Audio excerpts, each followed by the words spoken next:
Ya, sangat luar biasa. Tampaknya hubungan militer antara Indonesia dan Rusia akan semakin kuat. Hal ini dibuktikan dengan adanya latihan gabungan Angkatan Laut pertama antara kedua negara yang disebut Oruda 2024 diadakan di Surabaya. Latihan bersama Angkatan Laut Indonesia dan Rusia digelar. TNI Angkatan Laut sambut kedatangan kapal selam Angkatan Laut Rusia UFA dan Rescue Tugboat Okhal Supply Vessel di dermaga Jamrud Utara Tanjung Perak. Selain itu, Rusia telah menerima permohonan peralatan militer dari Indonesia. Ketua Komite Dewan Federasi Pertahanan dan Keamanan Vladimir Bulavin mengatakan kepada RIA Novosti bahwa Rusia telah menerima permohonan dari Indonesia untuk penyediaan senjata dan peralatan militer untuk tahun 2025-2030. Usulan tersebut saat ini sedang dalam proses dan kedua negara saat ini tengah bekerja sama dalam 7 kontrak. Bulavin menyatakan bahwa Rusia dan Indonesia bekerja sama dalam 7 kontrak yang berada pada berbagai tahap implementasi untuk menyediakan senjata dan peralatan militer sebagai bagian dari kerjasama militer teknis mereka saat ini.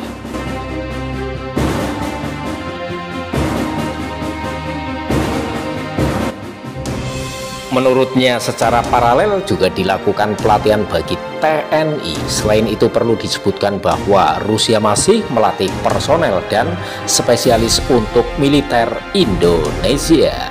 Secara khusus selama kerjasama militer, Rusia telah melatih lebih dari 6.000 spesialis dan beberapa lusin pilot pada simulator Sukhoi Su-27.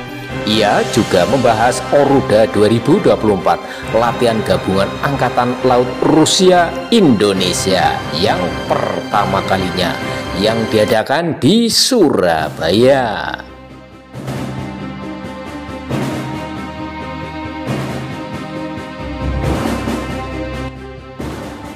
Bulavin menyatakan ada minat dan kesiapan untuk melanjutkan kontak, terutama pihak Indonesia siap untuk berpartisipasi dalam parade Angkatan Laut Rusia.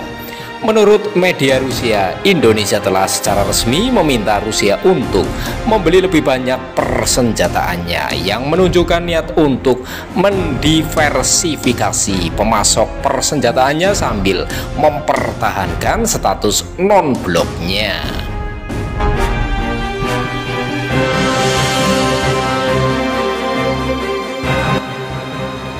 Bulavin menyatakan ada minat dan kesiapan untuk melanjutkan kontak, terutama pihak Indonesia siap untuk berpartisipasi dalam parade Angkatan Laut Rusia.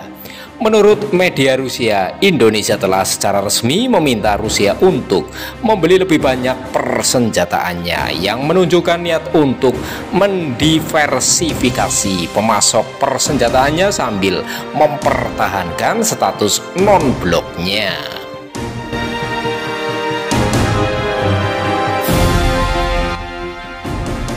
Menurut kantor berita RIA Novosti, Vladimir Bulavin, senator dan kepala Komite Pertahanan dan Keamanan Dewan Federasi Rusia, menyatakan bahwa Rusia sedang mengevaluasi permintaan Indonesia untuk perangkat keras dan persenjataan militer untuk jangka waktu 2025-2030.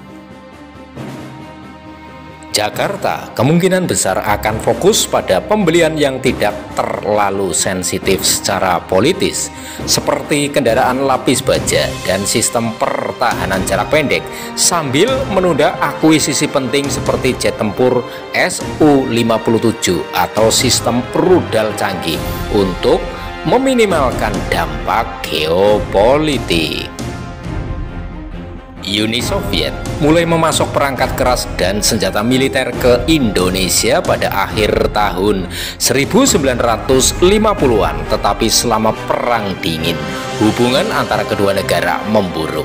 Bulavin mengklaim bahwa tahun 2000-an menyaksikan kebangkitan pengadaan senjata Indonesia dengan kontrak-kontrak penting seperti pengiriman kendaraan lapis baja, BMP-3F dan jet Sukhoi Su-27 dan Sukhoi Su-30.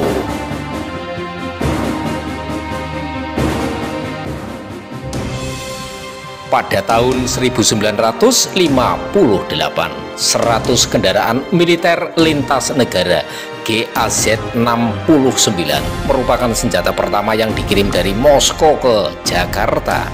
Rusia mengirim senjata senilai lebih dari 2,5 miliar dolar kepada Indonesia antara tahun 1992 dan 2018. Menurut Alexander Mikheyev, CEO eksportir senjata negara Rosoboron's Export, senjata-senjata tersebut meliputi pengangkut personil lapis baja BTR-80A, kendaraan tempur infanteri BMP-3F, senapan serbu Kalashnikov seri ke-100, pesawat Su-27SK dan Su-27 SKM, Su-30MK dan Su-30MK2, helikopter Mi-35 dan Mi-17, serta perangkat keras dan sistem persenjataan militer lainnya.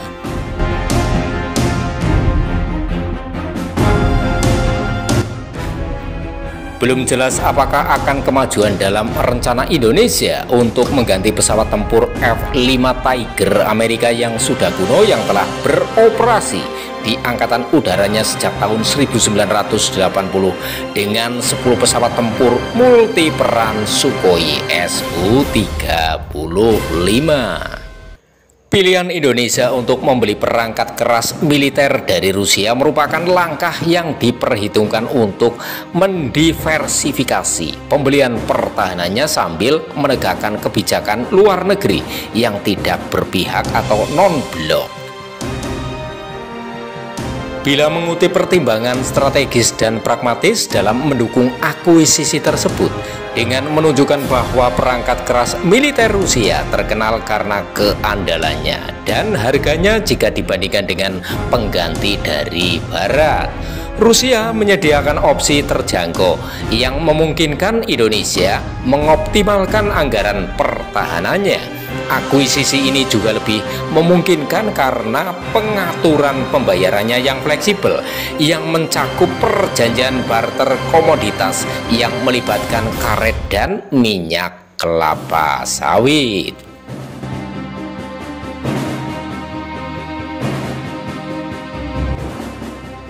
Analisa tersebut menolak klaim bahwa kebijakan luar negeri Indonesia berubah sebagai akibat dari hubungan pertahanan yang lebih erat dengan Rusia. Posisi non-blok Indonesia tidak tergoyahkan.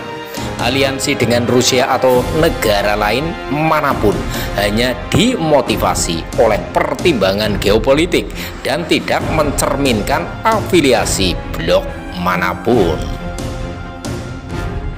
Pesawat tempur, kapal selam, sistem pertahanan udara, dan helikopter serang termasuk di antara tujuan utama modernisasi militer Indonesia. Meskipun demikian, diperkirakan bahwa Indonesia tengah mencari pemasok lain untuk barang-barang yang lebih mahal. Namun demikian, tampaknya hubungan militer antara Indonesia dan Rusia akan semakin kuat.